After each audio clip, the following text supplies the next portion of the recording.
Hello, Facebook Live. I hope this is all working and linked up.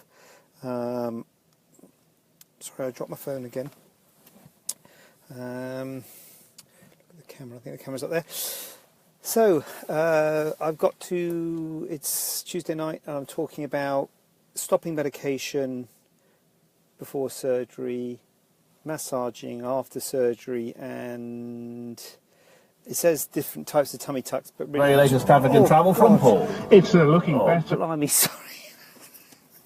Oh, God. Sorry. It's... just to explain, I don't normally have my radio on that loud. It is...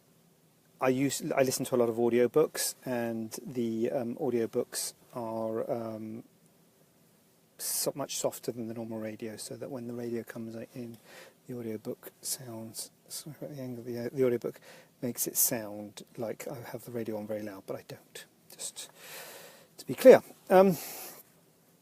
So number one, numero uno. First thing I'm going to talk about is what was it? What was the first thing I was going to talk about? There was massaging. Oh yeah, medication. The specific question is patients asking about HRT. Should she stop her HRT prior to having a minor op? And the simple answer to that is no, you don't need to stop your HRT prior to having a minor op. But just to expand out the question, to give a bit more information about, in general, about stopping medication prior to surgery, it's always a good idea to talk to your surgeon. Because all surgeons have different opinions, and like most things in life, there's pros and cons. Is that angle good? There's pros and cons around stopping the medication. The main sorts of medication you might want to think about stopping are hormones like HRT, the contraceptive pill. Some surgeons will want you to stop that, and the reason they want you to stop that is because it increases your risk of DVT. And if you do stop it, you normally stop it 6 weeks before. I don't ask people to stop that. I do allow people to carry on HRT and the contraceptive pill prior to their surgery for a couple of reasons. One reason is because it is can be quite... I mean, you're on the medication for a reason, and clearly if you stop your contraceptive pill 6 weeks before, you have to use alternative forms of contraception. Also, sometimes you don't have 6 weeks prior to the surgery, and so people get a bit panicked if they hear that everyone else is stopping it 6 weeks before, and they think, if that's the right thing, why am I not stopping it 6 weeks before? And as I say, there's pros and cons. The main reason that people do stop it is because of the risk of DVT, and I minimise the risk of DVT by doing other means like TED stockings, Flowtron boots, Clexane, and what have you. There's other things we do during the surgery to reduce the risk of DVT, and I don't... there's no evidence to say you must stop it. It's really up to the surgeon, and it's something you can have a discussion with your surgeon about, whether you should stop your hormone treatment prior to your surgery. Certainly something for a minor op or a short operation, the risk of DVT is negligible, so I would not even consider it for that. But even if you're having a more major surgery, I wouldn't ask you to stop your HRT. The other type of drug that people will often talk about is blood thinning drugs, commonly aspirin, believe it or not, the common aspirin that a lot of people are on for their heart, and also things like warfarin and apixaban, which some people are on to thin their blood. Again, there's a reason you're on the medication. You're on it because they're worried about your blood clotting, whether it be for a heart attack or a stroke or something like that. These are often caused by blood clots, and so the apixaban and the aspirin can help that.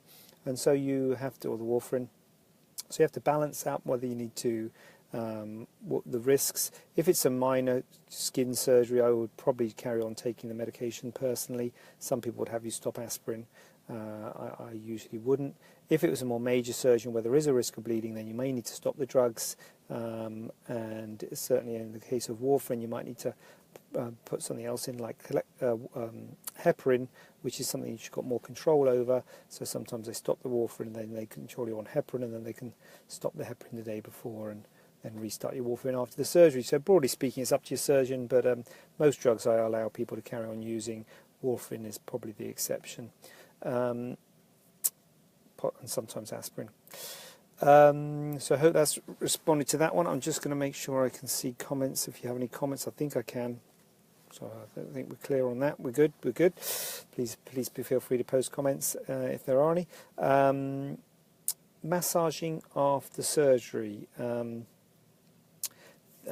this is a question from someone who is a week today, in fact, a week post-op, and the answer is you can massage after surgery. Some people routinely recommend that you massage after. We're talking about breast implant surgery, massaging the upper pole, massaging the breasts after surgery. I don't recommend people do it, in that I don't encourage may be the wrong word, but I don't tell people to massage their breasts. What they usually talk about when they're talking about massaging is massaging the upper pole, because it can be a bit swollen in that area.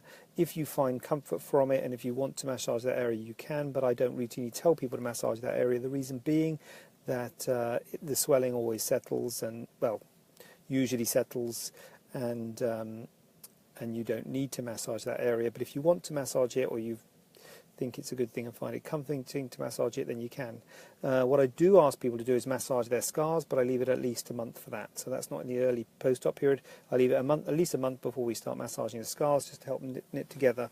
But with regards to massaging the upper part of the breast, that's fine if you want to do that early, but it's not something that I routinely tell people to do. And the other question that I've got is about is a abdominal wall reconstruction the same as an abdominoplasty? And the answer to that is not necessarily. An abdominal wall reconstruction implies that there's a problem with the abdominal wall. So basically, an abdominoplasty is when there's excess skin and fat, which is superficial to the abdominal wall. The abdominal wall is the muscles of the abdomen, which hold in your bowel contents, and if there's a problem with the abdominal wall, then that usually manifests itself as a hernia or other such deformity, which then will need to be repaired, and that may often require use of a mesh or some other substance to repair and strengthen the abdominal wall. An abdominoplasty just addresses the soft tissue, which is the skin and the fat.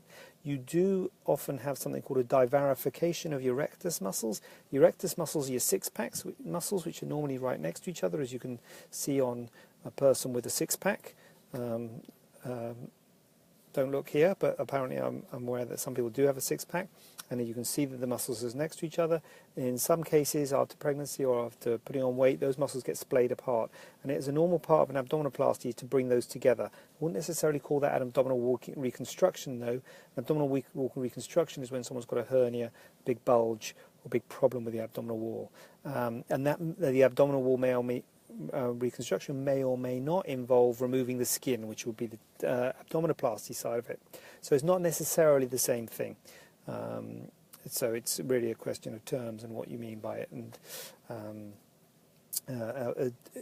generally speaking, abdominal wall reconstruction will be a bigger operation and implies a bigger operation to me than a tummy tuck, and often an abdominal wall reconstruction will be performed by a general surgeon, whereas a tummy tuck will be performed by a plastic surgeon, although plastic surgeons can perform some types of abdominal wall reconstruction depending on what the problem is.